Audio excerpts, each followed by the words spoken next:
Continuamos con la segunda parte de nuestra clase de pruebas de funcionalidad pancreática y vamos a hablar ahora del páncreas endocrino.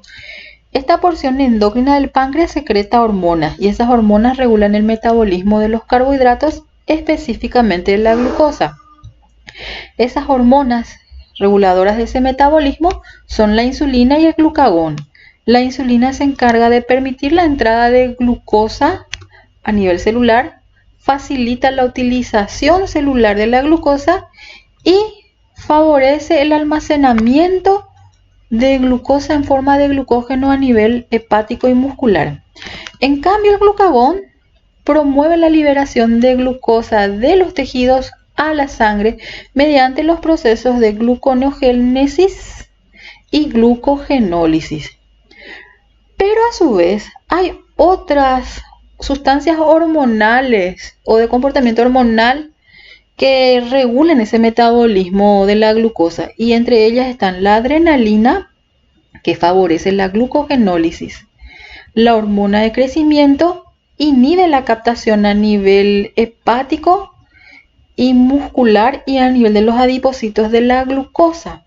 Y el cortisol, que aumenta la resistencia de los tejidos a los receptores de insulina. Entonces, estas sustancias en algunos casos aumentan la concentración de glucosa en sangre. Cuando nosotros hablamos de un aumento de concentración de glucosa en sangre, tenemos que tener en cuenta cuáles son los valores de referencia de este analito en las diferentes especies. Y cuando nos referimos a esos valores en caninos y felinos, hablamos de un rango de 70 a 110 miligramos decilitro. Y en aves ese valor oscila entre 209 y 399 miligramos decilitro. A esto en conjunto nosotros le denominamos glucemia. Si esos valores están elevados con respecto al valor de referencia, estos denominamos desde el punto de vista clínico como hiperglucemia.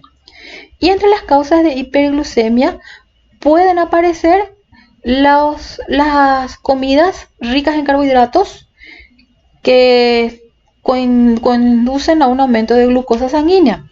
También tenemos la administración de glucocorticoides exógenos o un incremento de la concentración de glucocorticoides endógenos que inducen a un estado de resistencia insulínica a nivel tisular. Luego tenemos el aumento de catecolaminas por estrés.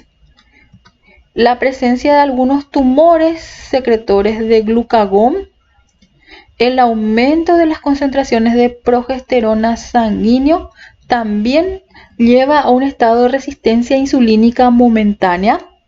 Y aquí tenemos una patología que vamos a estudiar en breve, que es la diabetes mellitus como causa más común de hiperglicemia persistente en los animales. Otras causas de hiperglicemia están la pancreatitis, que habíamos estudiado en la primera parte de la clase. Puede haber disfunciones de la glándula pituitaria que se observan más en equinos. La administración de ciertos fármacos como los glucocorticoides aumentan la resistencia periférica de los tejidos a la insulina. En ovejas en cuadros de estrés severo también vemos una hiperglicemia. Equinos con cólicos, debido a la gran cantidad de cortisol endógeno producido por el dolor y también la presencia de gran cantidad de catecolaminas asociadas al dolor que sufren estos animales.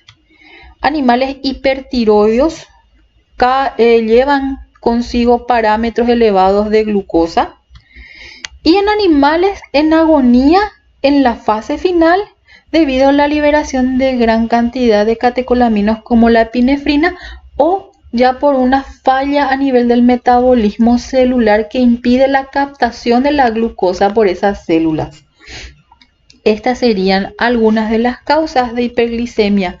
Ahora vamos a ir viendo la patología que es más comúnmente observada en animales, que es la diabetes mellitus.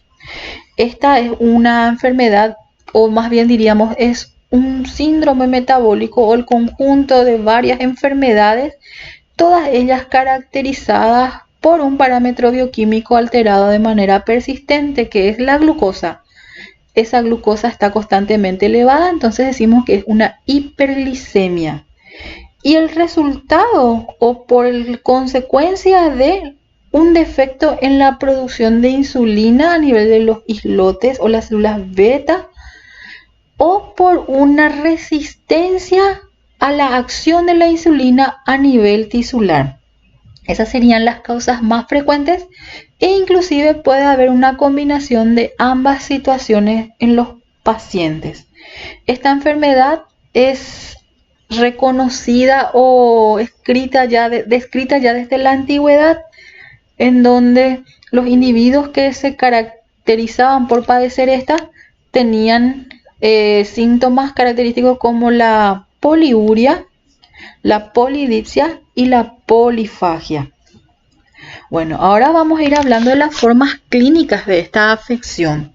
Podemos clasificar desde el punto de vista de su respuesta o no a la acción de la insulina en diabetes mellitus insulino deficiente, que está ocasionada o desencadenada por la destrucción de las células beta. También se denomina diabetes del tipo 1.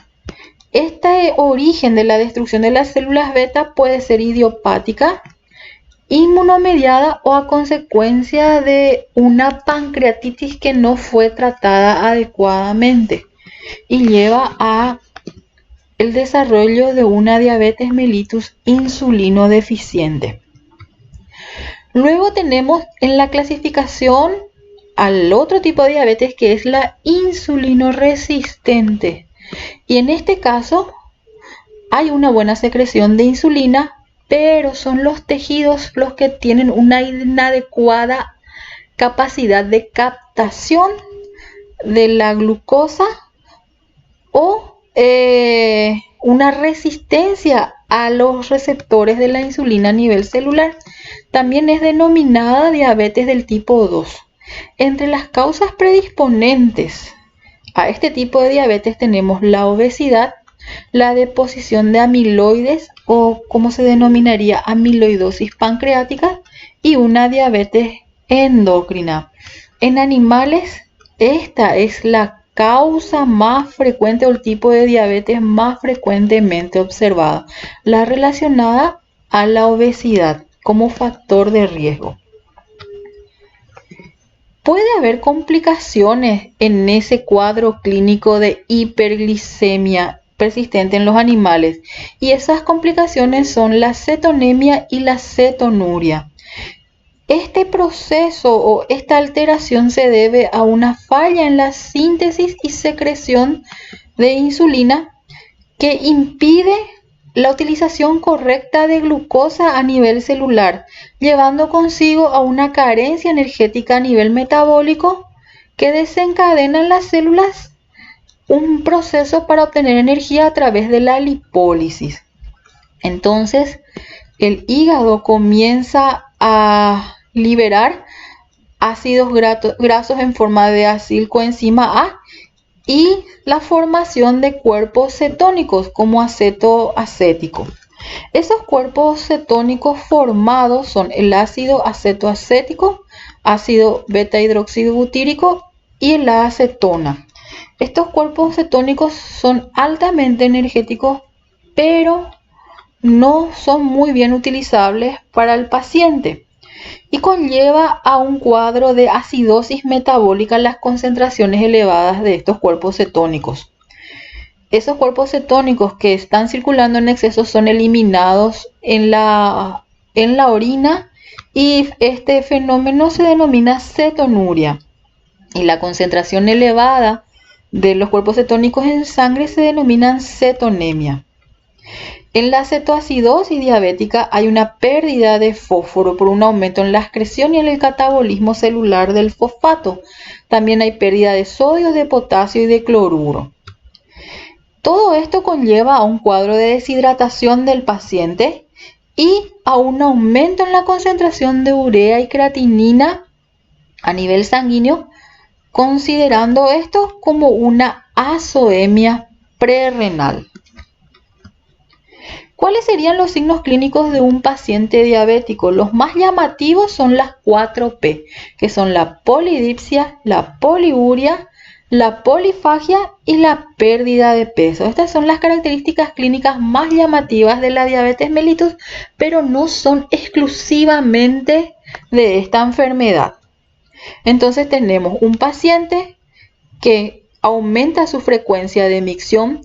También podemos observar el desarrollo o la aparición de cataratas en algunos individuos, y en los gatos aparece una artropatía o una neuropatía que se denomina pisada plantígrada, producto del daño que produce la hiperglicemia persistente a nivel periférico, ocasionando mucho dolor en el paciente.